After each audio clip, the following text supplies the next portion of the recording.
provide exciting podcast series as well. We have just started with 2 seasons this year, and we'll be coming up with more seasons next year as well. We want to give deep insight and valuable connections for India's SaaS professionals. We know for sure that India SaaS professionals are looking for global markets for the GTM, for their customer, prospects, etc. And we want to facilitate that particular process. We'll be hosting quarterly events with highly focused topics to deep dive with our guest speakers. So going forward, it will be a very exclusive community as well. For that, we have our SaaS Talk Engage networking app. We just released a couple of weeks earlier, and we are trying to scale these things up with a lot of focused and exclusive content that we'll be delivering within our community members. Some of the previous partners from our global chapters are Personio, Profitwell, Bizarbo, Zoho, Oracle, etc. And our September event, we had Ankit Sokti, the co-founder and CTO of Postman, Samir Bridge Verma, the managing director of Nexus Venture Partners, and we hosted Manish Sharma from GitHub, who is the country manager for India. And we had Abhijit Vijayvarjia and Prakhar Jain. It was facilitated by our friends from Vortex. And welcome to the show. Today's event, we have our star keynote speaker, Krishna Gopal from Mindtickle. Exciting news of Mindtickle for this year as well. I'll let Krishna share those news. And we have our partner from Excel, Dinesh Katiyar as well, hosting it. The panel 1 would be hosted by our friend Anand Puri, who is an investor at Greshmer Venture Partners. And the panelists are Prasanna from Upekha, Shubhra from Garage Plug, Vinod from Ananta. And for the panel 2, we have Pratik moderating it with Ankit and Kaushik as well.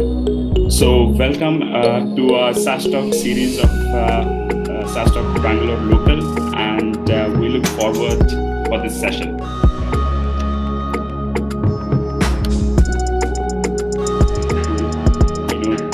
By our speakers, and I'll just move away from the screen and facilitate that.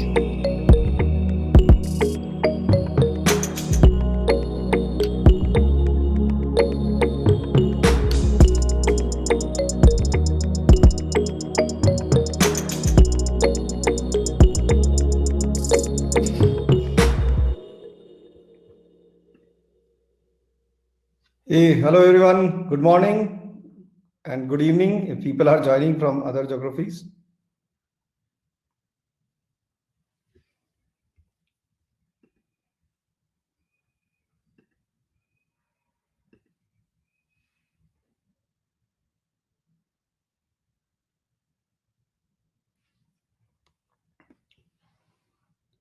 Cool. I'm just waiting for Dinesh to join. Hey, sorry. Here we are. All right. Hey, thanks everyone. Of course, appreciate everybody making time to join us today. And I think one advantage of us being in a virtual world is that in a Bangalore event, Krishna is chiming in from Pune, and I'm joining in from California. So that's wonderful. So we'll try and really jump into this quickly, and would love to get as much of Krishna's time as we can. Let's see if we can get this going. And are you guys able to see that section?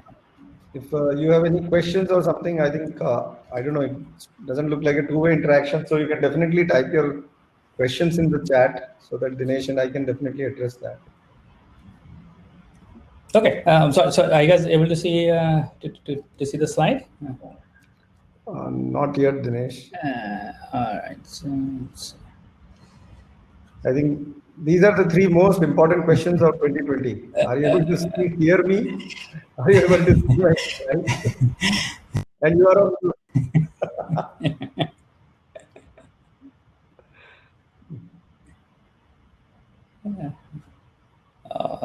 It looks like I'm getting some complaints about securities. Yeah.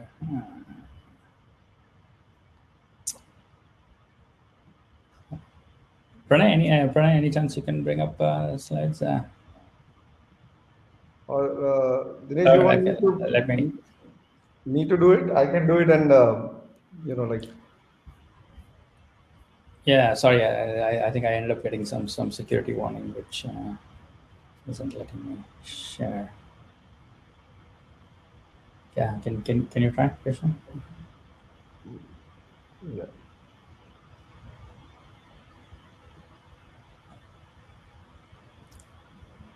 All right. Can you guys see that? Or I don't know. See, you're sharing your screen. Yeah. So I can see a screen.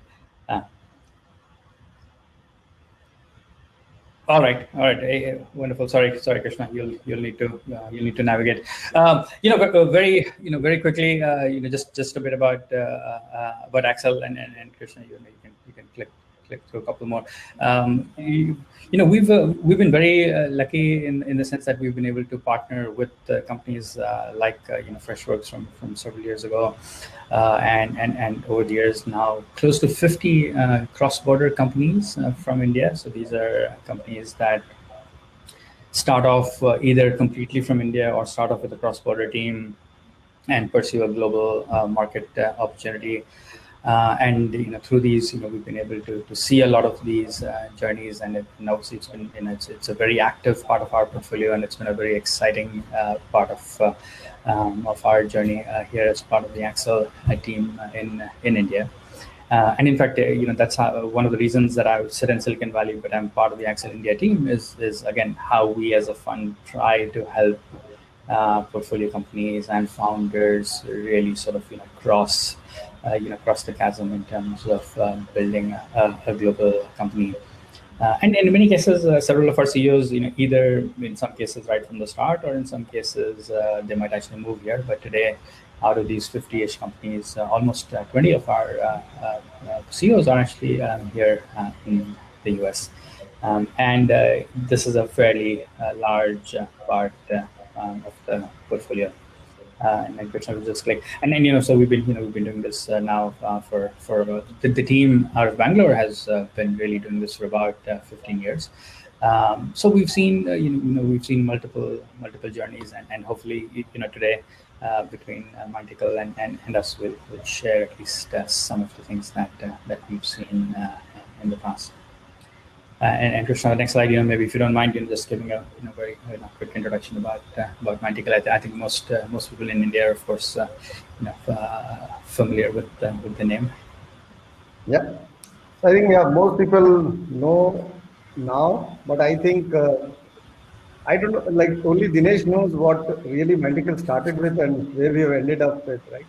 So today we are the world's leading sales readiness platform. So this is a new category that we have created. And what we primarily do is help especially large or fast growing organizations, and we enable their customer facing teams to be on, right on the message or on the task when they are interacting with the customers. So what we help them is help them with, their salespeople or customer facing people with the right kind of training, behavior, coaching, whatever things they require to ensure that they can provide value in every interactions to their customers. We didn't start it like that. That is where we have ended. Interesting journey. First 4 years we were like just going around, and then we found Accel and Dinesh. And Dinesh, I mean, what all we will probably go through it today. In like 3-4 years, he really put us on the right track. We really identified what is our product market fit, what things we are trying to do, and the journey started. And we started with Accel, and then we were moved to US, and got partnered with some of the best investors like NEA, Norwest, Canon, and in last 4 years, I think we have really grown this category, which got attention. And I think, as you would have heard, recently we just raised money from SoftBank, which is trying to enter into the SaaS world, seeing the huge potential that lies in the next 10 years. I think this is first of all, this forum is great. Thank you so much for hosting me. I think the opportunities are immense, and both Dinesh and I'll try to give as much, whatever we learned in our last 10 years of journey, We'll try to compress it and share our journey in these next few slides. Thanks, Krishna. And you know, like I said, most of you might have seen this, but most recently, Mytical did announce a $100 million investment round, which was led by SoftBank. Obviously, an absolutely amazing milestone in its own right. And so, of course, Krishna, congratulations on that. So today, we'll just I'll try to have very brief comments about some of the specific stages of a company, especially as we've seen them across our portfolio. But then we'll have Krishna really talk us through some of the specifics from the Mytical context. So sorry, Krishna, if you like. So first, as we start the journey, right? And you can sort of again click through a couple more of those of the next ones. I think, what we're trying to do is, there are lots of things that are important from the start, but we'll just focus on one of them.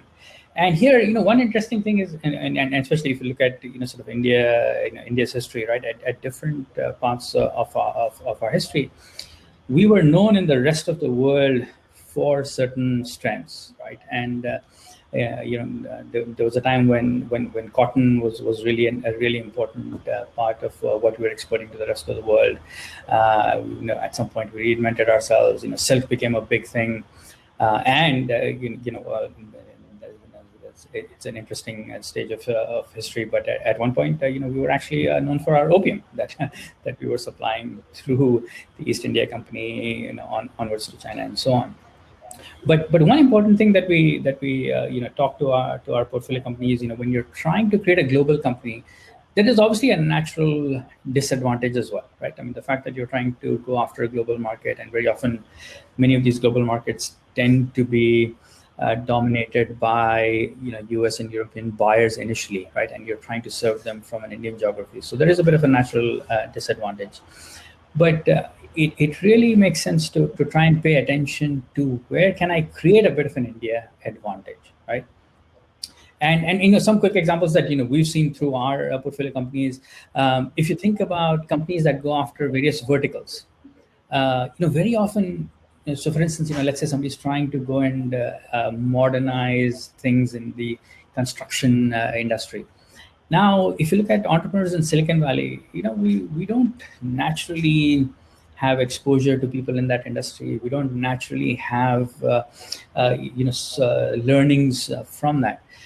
Whereas today, one big India advantage is that if you think of any vertical industry, the legacy stack, right, or the current software stack is predominantly being supported by Indian companies, right? So if you think about, the Wipros and Cognizants and TCSs of the world, there is so much talent in there that really understands how these vertical stacks are operating today, how the current workflows are, what are people trying to get done. And if you're able to combine that with modern product thinking, that again actually gives you a bit of a natural advantage. Another interesting area that we've seen, some places is if you look at any enterprise software in the US, right? That software initially, it was on mainframes, PCs, became browser-based, eventually became mobile-based. But because of that, there's a bit of a natural handicap, right? The mobile-based app cannot completely reinvent itself, right? It has to pay respect to a bit of its legacy, right? And so very often when you see a mobile app, it's actually not built from a user-centric, task-centric view. It's almost still trying to mimic a bit of the browser version of it, right? Because they're trying to they can't give up on the fact that the current users are already used to operating or using that software in a certain way, and sometimes we actually see that as a bit of an advantage, where we have in some ways the liberty of building mobile first experiences, and as we get millennials and Gen Zs coming into the workforce, they're actually taking to that more naturally. Full lifecycle products, and we see this a lot where you have to invest, you have to use technology in terms of onboarding your customers, in terms of being able to support them in the product, right? So how do you really use technology, not just to provide the core features of using that piece of software, but in fact taking into account the full life cycle of that customer through their journey with you. Heavy context solutions, right? And here again, we've seen multiple companies take advantage of integrations, right? Integrations into other systems. The fact that if I am buying a new software, but that actually needs to take advantage of other data that I've gathered in another system. If I just throw over some nice new shiny, sort of cloud-based software that doesn't talk to anybody else, there is natural friction. But again, when you have to look at context, we have a lot of that talent. We have a lot of that understanding. And again, it's something we should really take advantage of. The last one is sometimes, again, I think a lot of modern enterprise entrepreneurs have been caught up in the consumerization of the enterprise, right? So people aspire to build the next Slack, right? Where the MVP is a bit more consumerish. It's nice, small. I can iterate. I can experiment, and that's wonderful. And obviously, we should do that. But I think there is also a bit of underinvestment in enterprise solutions, where in fact you can't have a lightweight solution. You really have to invest 12, 18, 24 months into building that product before it really becomes a truly sort of usable product. And again, we see that as being one of the advantages that one can create from an India perspective. But Krishna, so would love to have you chat about Mindtackle's sort of initial days, and yes, so what was your opium, so to speak? Yeah, I think I wish we knew initially what was our opium. In the retrospect, I think we can definitely, go and think back. And another thing, yes, I was never a good student of history, but I think, Dinesh, the way you have presented it, I think there's a lot of learning how you have connected history to business. So definitely need to go back and learn something back from history. But I think now when I look back, I think quite a few things which you shared resonates with us. But one thing where we really started was India's favorite thing, right? I mean, in India, there are two things that people generally grow up, when we were growing up, you either become an engineer or a doctor, right? That is what you are getting pushed to. Now, when you are doing a startup, I think either you will do a fintech or edtech, right? Because education is something that everybody understands. We all have gone through that thing. I think when we were starting, what we were doing was we were making learning fun. So we came from a background where our strength was we could create fun and engaging events, and we started using that to do treasure hunts. So never knew where we'll end up with this whole thing.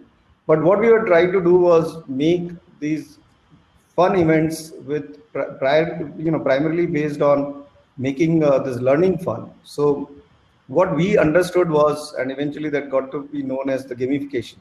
So we got really good strength, and by working and doing a lot of events, a lot of these treasure hunts, a lot of these learning based things which we were trying, and that we really understood very well. So we understood how generally people learn, at least on the online part, because all we were doing was events. Second thing is, we really understood how to create complex workflows of events into something which is simple and exciting, right? So those are the things that we were doing.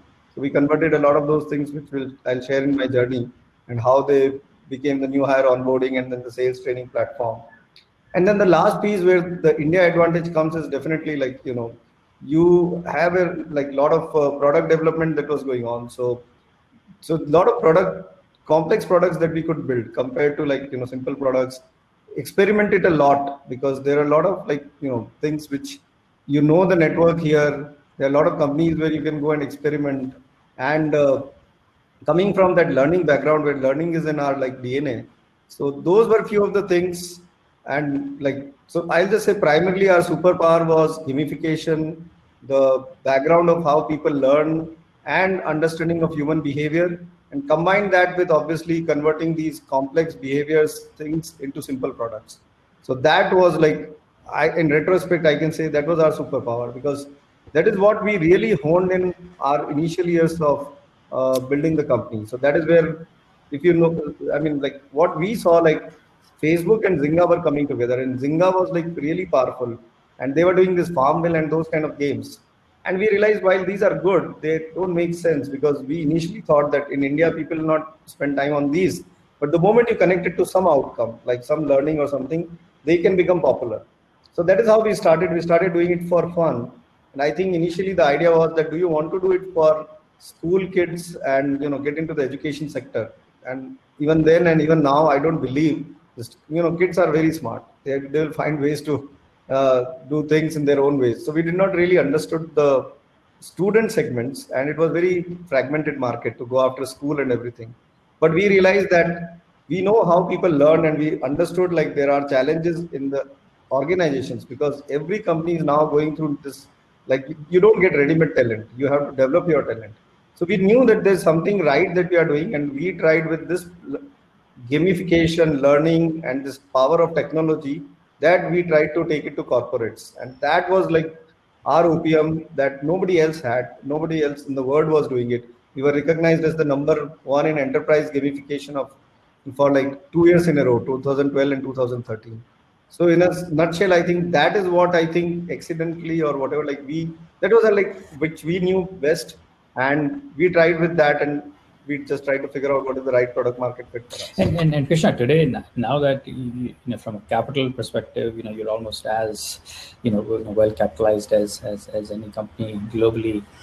Does that change, or now when just the fact that certain costs might be a bit lower in India, do you think differently about how the India advantage evolves over time? Is it different today than it might have been when you were starting? Obviously, I think when we were starting, I think there was a lot of skepticism. SaaS was like unheard of. I mean, like people knew, but like, it was like more of the focus was growing the local market. Now, I think the India advantage can be even better, because we have seen, and now we are also using a lot of softwares in our own world. And we have seen like how a lot of other companies or other stuff from other geographies like Europe or Israel, and these places have come out. So what is happening is today there can be more India advantage, because that time there were very few buyers only like for software in India or Southeast Asia. So today I think you are building a lot of global products, and that definitely requires a little bit more different kind of thinking.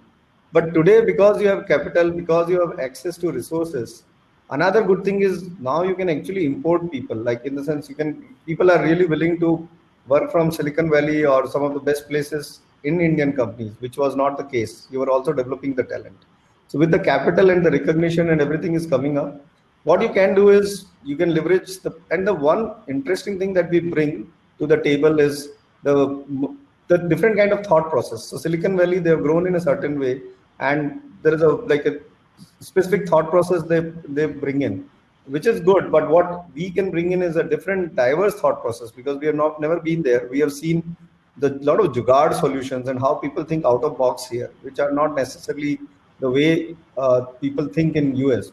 So to take our own example, so one of the investors, when I was talking in Silicon Valley, like in I think 2016 on Sand Hill Road, they said like, I'm really surprised. And this guy was like a 4-time, CRO, who took the company IPO many times, right? 40 years of experience, very senior and respected person. And he said like, somebody from India, like 4 engineers are coming and telling me how sales, training and how sales readiness should be done, where I have done it for like 40 years. And unfortunately, I have to say that you guys are right. And you have never done a single sales in your life, right? So how is that possible? And I'll just say that is where because of the out of box thinking, we were seeing it with a fresh pair of eyes. So a lot of those thought processes that you can still bring from India, it is no longer a cost advantage. But now I think we have a bigger advantage, that we have super, we can develop products very fast. You can develop teams very fast. And you have a lot of new experiences that you can build in. The kind of things and the way people use mobile, and as you rightly mentioned, so we are far ahead in some of the things, not only India, Southeast Asia, but we are far ahead in quite a few sectors compared to US and Europe. So merging those thoughts or ideas and bringing that to those markets, they can be phenomenal. Things like people are doing in like China with WeChat and all those kind of things. So I think the idea will be like looking at the problems where people are spending, but with a fresh pair of eyes, and that can generate a lot of advantage beyond the capital and the things. The biggest advantage now India is like we have got so many like people who are excited, who are want to do SaaS. There's talent out there, there's capital out there, so you have so many tailwinds for you, like which never existed before. So people should leverage that. Right. All right. So moving on, and going back into the startup journey, and then if you don't mind, so one of the initial challenges is, especially when you're trying to start a company from India, is understanding the terrain, right? When you're not part of that, and you already sort of alluded to that, right? Where in some cases, the fact that somebody in India can actually figure things out was a bit surprising, but it is because it does tend to be a bit challenging.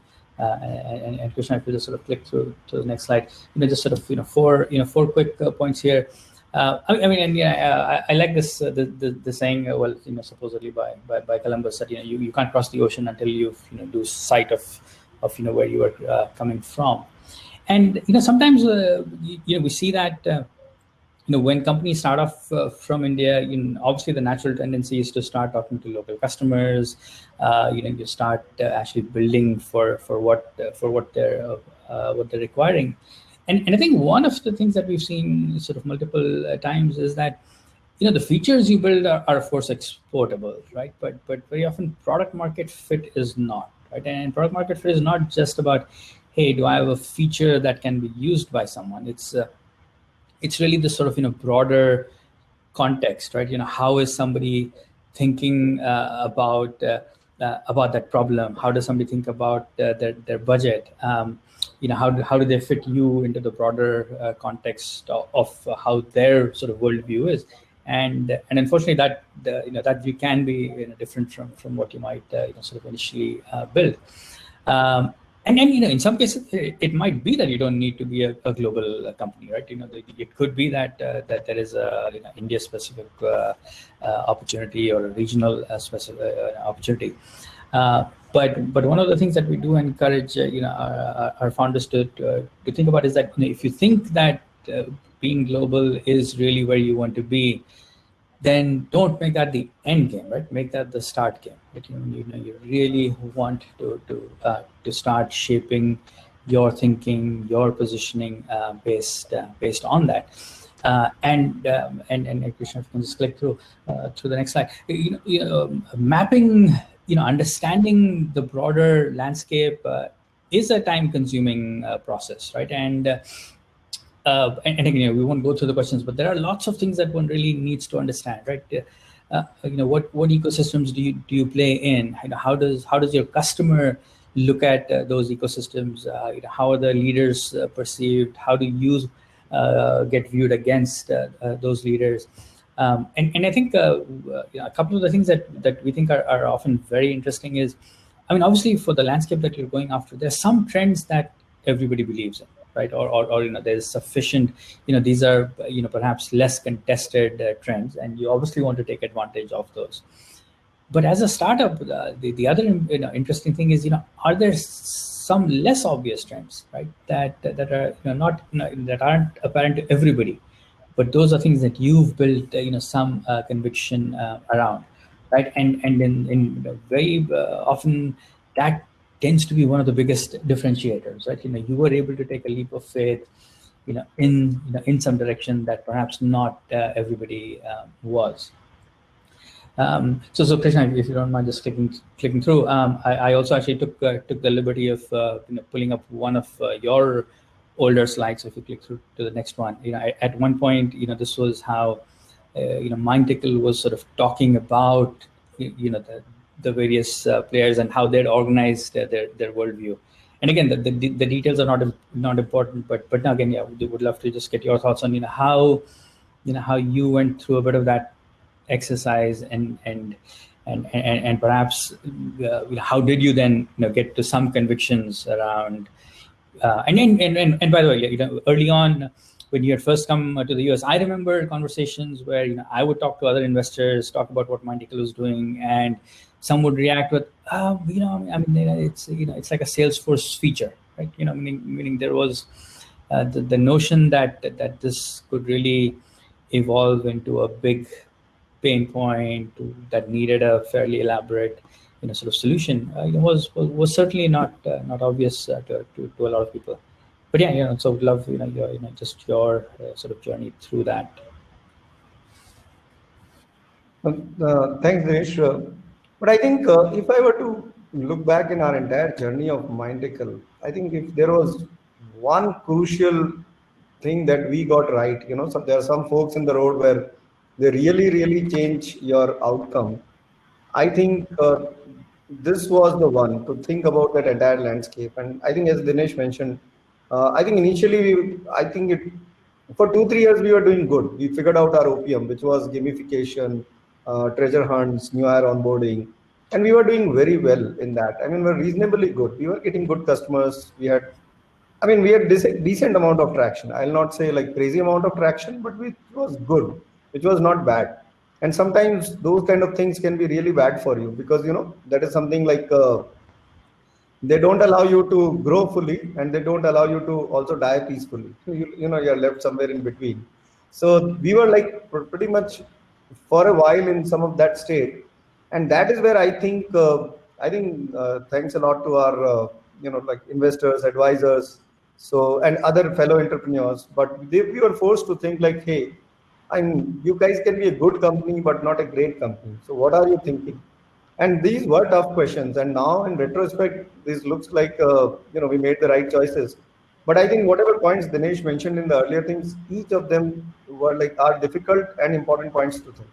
For example, take our thing, like we were like really good in learning and gamification.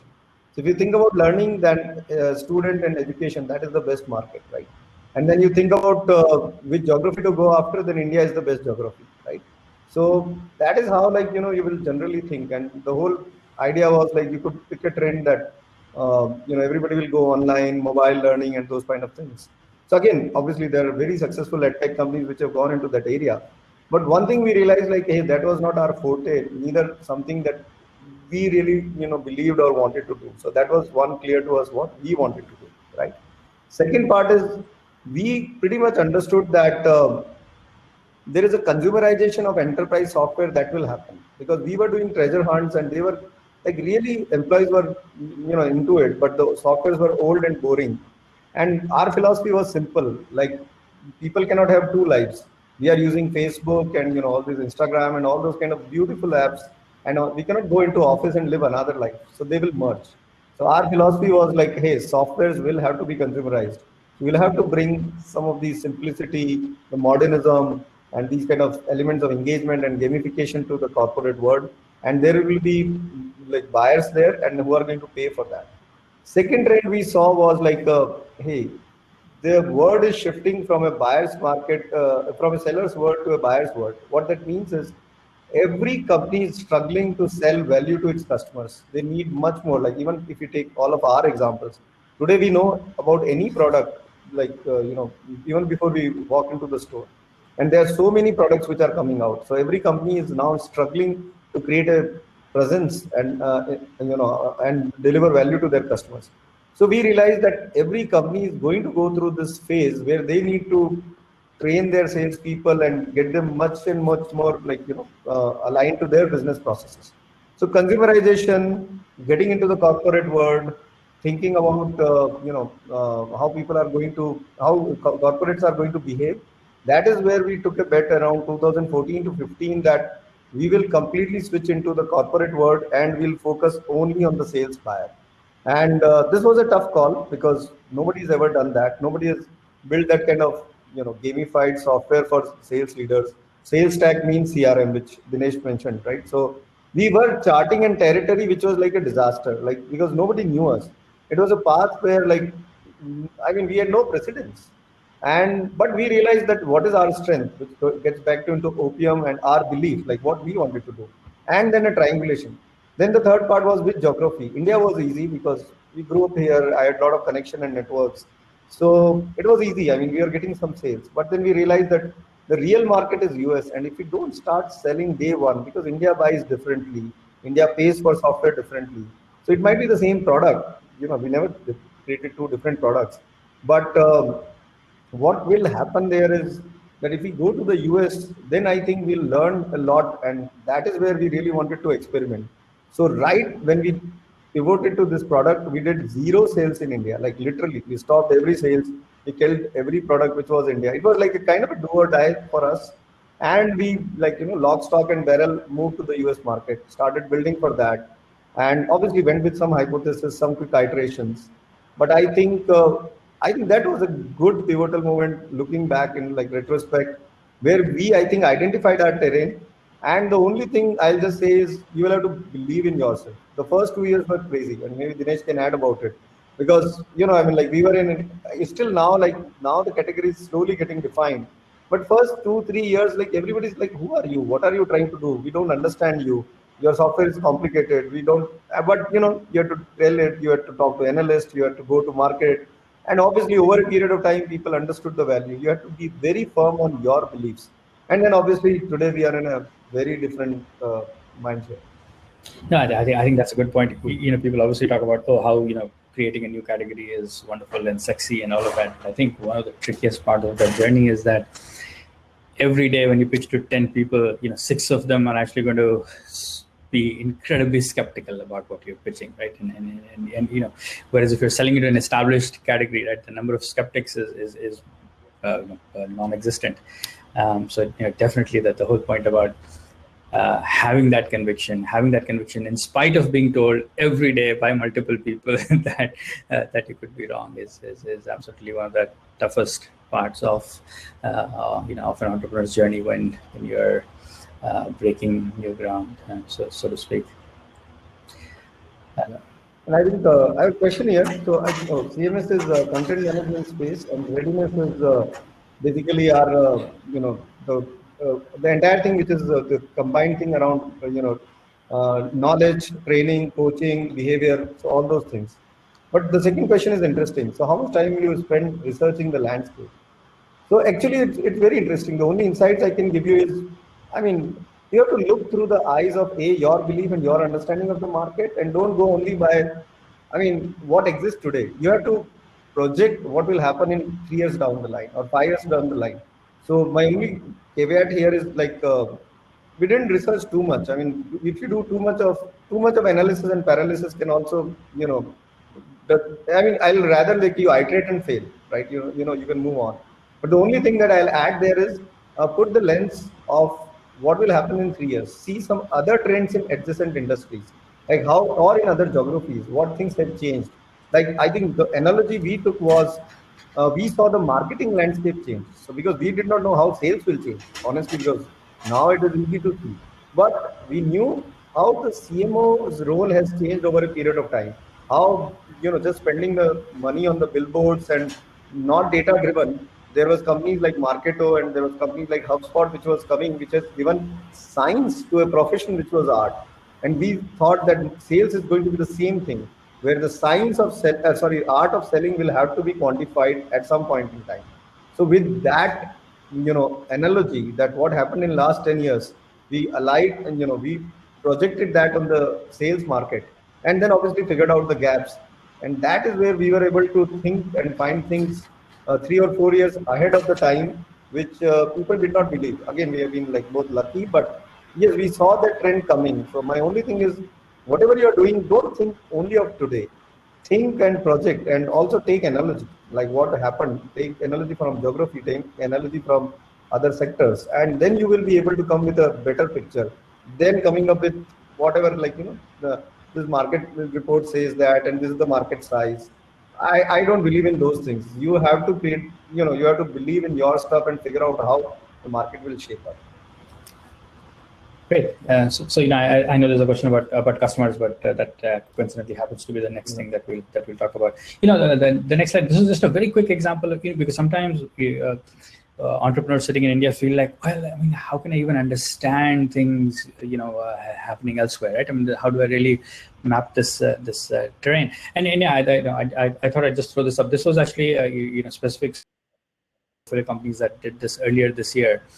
And I mean, these are, I mean, one of the amazing things is that the kinds of tools that are now available, right, in terms of being able to target people and actually being able to interact with them is phenomenal. So in this particular case, this company was able to get almost 400 very specific questions aimed at very specific roles. And the entire exercise cost them $450, right, for this piece. So don't feel that it's hard to do these things remotely. I mean, it is hard, but again, technology has come to our rescue. I mean, there's so many things out there today that allow us to understand the market. And the way today, when you're building a product, we have very sophisticated thinking about what kind of people to hire. Similarly, there are now people who understand how to use these tools to actually even do market discovery, interviews and so on. So it's a very important piece to build on. So the next thing, right?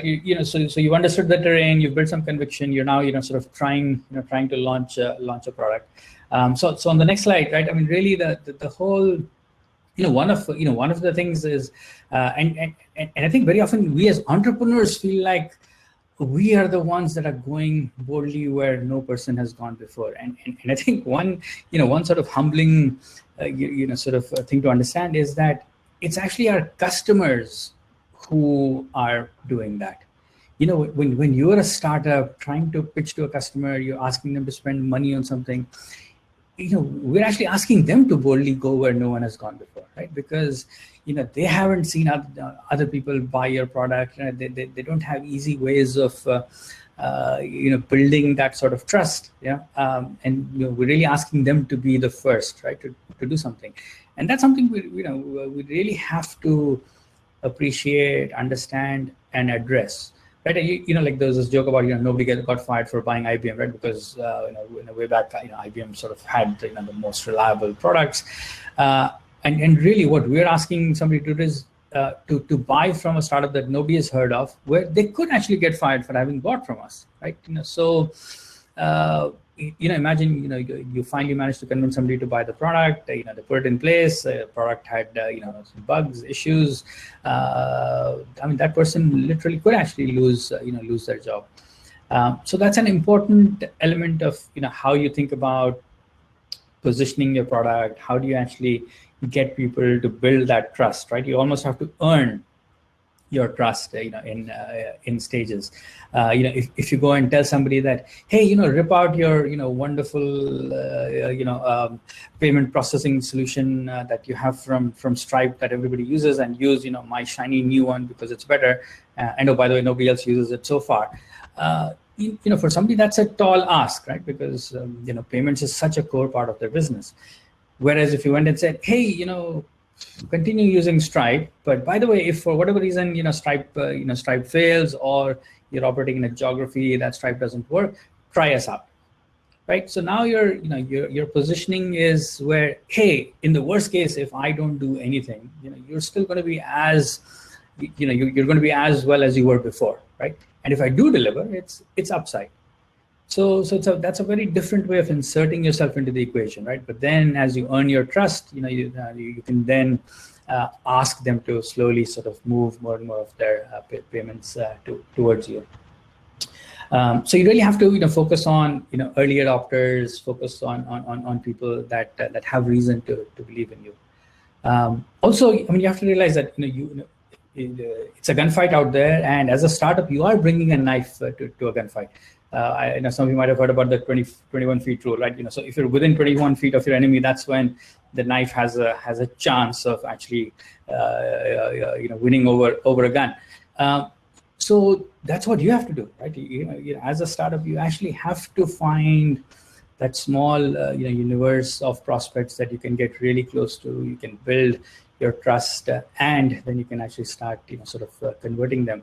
And one of the biggest things to do that is this, you have to keep filtering, right? You can't spend all your time talking to every prospective buyer, because a lot of prospective buyers would be interested in what you're doing. But as a startup, that's a bit of a curse. You can spend all your time talking to these people that are curious. They want to learn about what you're doing, but they're nowhere close to actually taking that risk on you as a startup.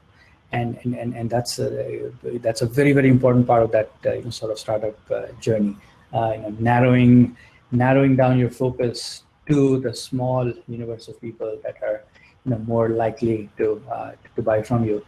And just one last point quickly, it's on the next slide. So there's a lot of know about all of these sort of superheroes and different Marvel characters and so on. There's a character called Longshot.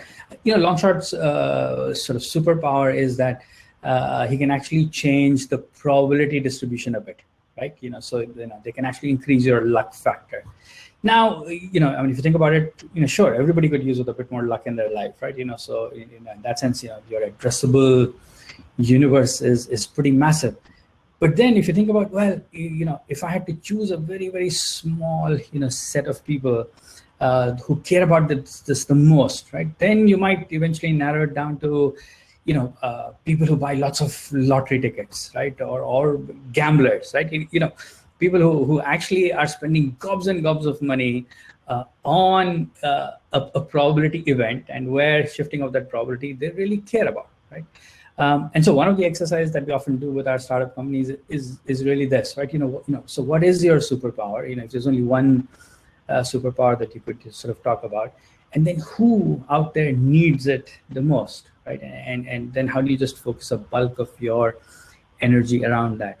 And this is really what leads into that whole sort of who are your initial customers and how do you win them efficiently. But yeah, so Krishna, if you can just chat a bit about that, that part of the Mindical journey, and I know you guys had some very, very innovative ways in which you were able to become efficient about who you targeted early on.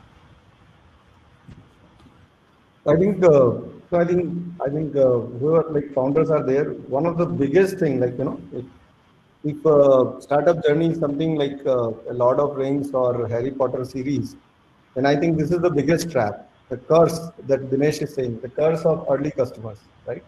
I genuinely believe that as entrepreneurs, we tend to have happy years. We want validation, right?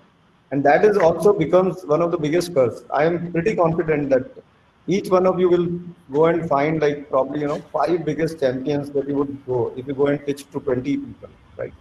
And that is where the problem happens. Are these the people who really are your buyers? Are these the people who really have the need? And are these the people who are going to be are there hundreds of them, right? We tend to believe them because we want that positive reinforcement for ourselves and our teams. No, we are on the right path. If we just get these 5, we just get this thing done, then we'll be really great. And that is where the biggest or the toughest challenge comes for an entrepreneur, because you want to be optimistic, you want to be positive, otherwise you will not be able to run the company and motivate your team. And on the other side, if you're not literally honest to yourself and really asking the hard questions, you will build something which will not scale. We went through this journey multiple times. So let me also tell that it's not once bit. So what happened is we thought that we are really good, we figured it out. And our initial thing, we thought, okay, who is going to use it the most? So a natural thing that happened to us was, because we were gamified, treasure hunt journey, so our initial segment was HR, new hire onboarding, and people loved it. It was simple, it was fun, it was gamified, and yes, we were getting reference customers, and it was not like we were on fire, but we were good.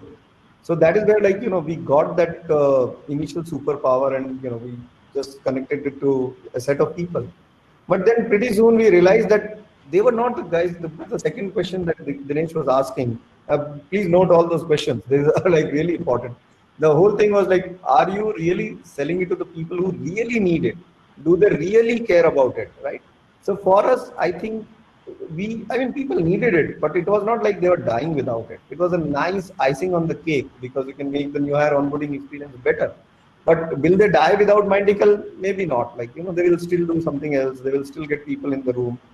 And that is where it forced us to think hey, what is happening here? What are we doing? And that is where we figured out, when I was doing that in my previous answer, we realized that, hey, you know what? if the sales is becoming difficult, then our buyer has to be a CRO and not a person who is in HR or learning, because the outcome is different. That person is dying. He will get fired if his people are not ramping up, right? So if we could onboard this, rather than onboarding only not everybody in the company, if only we could onboard the sales people in the right way, then I think there is value. And that is where we just got like, okay, maybe that is the superpower, and we figured out that who needs it the most. Because if we could reduce his ramp time of a salesperson from 6 months to 3 months, then I'm sure like his job is to get protected and we will get a shot. Now this comes to the next question. Like somebody asked me, like, how did you get 100 customers, or how did you get there? So that is where now it comes, like we identified. Now the whole point is obviously, I mean, like you are asking for something which is a very core to customers. The good part is the customers were suffering and did not have anything else. So we realized, like, where should we go to? Like, that was the next question. So our hypothesis was like, hey, if our hypothesis is real, then the first, like the fastest growing companies in the world, their CEO or CRO should be feeling that pain, and we should get a meeting. And if they are not feeling the pain, then maybe we are like just dreaming something of. So we actually reached out, and I mean we are short on session and but on time on the session. But so we actually reached out to the fastest growing companies like AppDynamics, Nutanix, Cloudera, Couchbase, MongoDB, you name it, and every single company. And every single company reaching out was not easy. Like I really barged into a lot of speaking sessions. Just somehow got the Dheeraj's number. I literally found Jyoti on the walking on the road, made friends with him, like did tons of things. It's not going to be easy, let me tell you that way. But as Dinesh is mentioning, today's world, I think there are a lot of ways to reach out. You can get contacts, you can figure out. So that is easy, but then you will have to find an interesting way to really have them look at you. And that is only when you can really touch their pain point so that they at least talk to you. So that is where you will have to be critical, that what problem are you solving? It is not about you, it is about them, right? So that is where we miss. I generally used to send mails about Mindtickle, about what I can do, but it is all about them. The second part is people genuinely get fired if you don't deliver. So then when you are talking to them, they will have to see the passion and the trust, because they are putting their future in your hands. If you make it successful, they will take you to the next level. And if you fail them, I think obviously, I mean, like you're done. So that is where, like at Mindtickle, now just summarizing, we identified that the fastest growing companies are going to be our segments. We did it wasn't easy, but we really delivered our message in multiple ways. And the good point is most of the CEOs responded to our emails. So that made us look like, oh, I mean, the problem that we are solving is real. And then obviously we went with some value proposition. Few of them gave us the opportunity, and it was tight timelines. And then, but we delivered. And when we delivered and made those 10 people successful, then getting to 100 was very easy, because each one can refer you to 10 people. So then I think the journey becomes easy. But yes, getting your first 5, you will have to deliver value to them, and then they will have to trust you. So that is how we got there. We got it. How do you bootstrap your company and establish? I'll just quickly touch upon it, but it's a longer discussion. But it was like, thankfully, as you know, like we did not come with the company first. We came out as a bunch of close friends who really wanted to create an impact, and we were doing things for our own purpose. So, and yes, we had come from good backgrounds. So we initially bootstrapped it. We have been in the business, and then we took money from friends and family, and then we got Excel early. So we did not get through a bootstrap journey for long. And yes, we knew our founders for like probably 4 to 5 years. So I think we had thankfully, I can say a good start right at the beginning. All right. I think we're a bit over, but if there's any, I want to make sure that we can get in some questions. So if folks have any questions, I think the one other thing that I had was just, the initial team building. And so maybe a couple of, a quick minute on, how, when you started building the team in the US, right? What advice would you have on how to think about that, sort of initial piece? So I think For us, at least the founding team, thankfully we knew each other and we were together. So one advantage we had was one of our co-founders actually relocated from US to be with us, right? And so when we started and when we decided like we want to move to US and US is going to be our primary market, so he moved there and he had a one bedroom, not even one bedroom, one studio, literally for 1.5 years. So that was practically his house. And in the morning, you will just, like just sit on the sofa and that will become our office. So literally like we ran like that for a year or two. But we moved, like one of our founders moved and then we used to go there regularly, like at least like it was a small team. And, like we went there on, and really try to talk to a lot of customers and try to, we one interesting thing that happened, I don't know possible or not. So we actually made some of our team members in a very interesting way. So in US, there are something called hacker homes. So I don't know in India we have it or not. Like, so they are some very cheap accommodation. So they are two advantages. One, they were cheap. So they are like, in a very small room, you will have 6 bunk beds. And like, yes, you will have to share a room with 6 people and then the next room will have 9 people. So we stayed like for 9 months in a hacker home, some of us. So it was like, all very smart people, different people, very like, doing startup or like who are very hungry. So you really made friends with them. And some of them like, became friends. Some of them were successful. Some of them tried, you could partner together. So we really were able to find some very hungry people and some very, hardworking people and made friends with them. So it was initially like difficult, very difficult to get some of those folks. And now I think Indian SaaS is picking up, but that time we went through some recruiters as well. But it was difficult to hire. I will just say that. So yes, we used some of our friends, convinced them. Another problem in US that happens is the green card, H1 and all those kind of issues. The people they might have those kind of issues. They might want to join you, but they cannot. So yes, there are challenges. So you will have to use your personal network a lot. You will have to use your alumni network a lot. And you will have to work a lot on your relationships to make that work, at least the initial few. Once you got a brand, because there is a big problem. Again, we have the same problem in India, but in US, it's like there are thousands of very successful SaaS startups. So even if you are a $10 million company, it doesn't matter. Like there are like tons of them. So you will have to carve out a special thing. We did a lot of things on our culture. So like, so we are known for like, we are on Glassdoor, we are 4.9, we are rated as the second best company in the US to work for, not only in India. For that, we'll have to put in a lot of effort on one company, one culture. We have to learn about their culture and a lot of things we did. But then slowly the word spreads. The good part is in Silicon Valley, good, and the bad part is the word spreads very fast. So thankfully, we focused on people, the culture, getting the first few hires right, transported a few people from here to US. And then after a while, I think it becomes a flywheel. Just like you get first 5 customers and then they refer you, then it is a flywheel. The same thing, the first 10 were difficult, but once they went and spoke to other people, then I think it was an easy thing. So I'll just pause with that. Yeah, I think just a quick comment. I think that the job that Myntical has done in terms of the culture, both initially in the India team, and then as you became a cross-border team, has absolutely been phenomenal, and it absolutely pays back, both in terms of recognition, being able to retain talent. Quite coincidentally, I have other portfolio companies in Pune who tell me that it's impossible to hire people from Myntical, right? And then so a lot of that is because of that kind of culture. All right, I know we've run over. So thanks, thanks for indulging us there. No, thank you so much, Dinesh. I mean, 2 words at least the audience will always remember and take it from this session. One is like the OPM analogy, and of course the hacker home as well. I think Prasanna from our next panel discussion session is already giving reference that there's a PG concept out here in India and Draper Startup House in Koramangala as well. So without further ado, thank you so much for the session and your time as well, Dinesh. Really appreciate it. We love your... Thanks for having us, and thanks Krishna. And with that, we'll onboard our panelist and moderator for the first panel. Thank you so much. Thank you. Thank you, everyone. Thank you, everyone.